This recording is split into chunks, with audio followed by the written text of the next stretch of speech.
Député de Drummond. Monsieur le Président, on ne saluera jamais assez le travail des médias d'information régionale. Mais les derniers qui nous restent au Québec, ils vont fermer si Ottawa n'agit pas rapidement. Lorsque le CRTC a ajouté 15 stations de Global News au fonds pour les nouvelles locales indépendantes, il a aussi ajouté 15 nouveaux joueurs pour se diviser le même montant d'argent. Résultat, la part de financement des médias francophones a chuté de moitié et risque de disparaître. Dans 12 jours, les libéraux vont présenter une mise à jour économique. Est-ce qu'ils vont bonifier ce fonds essentiel?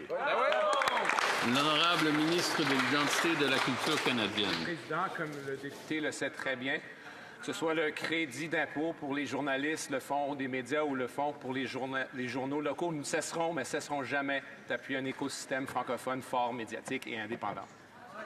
L'honorable député de Drummond. On est presque à une réponse, Monsieur le Président. Il y a une mise à jour économique dans 12 jours. L'avenir des médias d'information régionale de langue française va s'y jouer. On ne peut pas attendre que les géants du Web cessent de contester nos lois devant les tribunaux pour éviter de payer leur juste part. On manque de temps.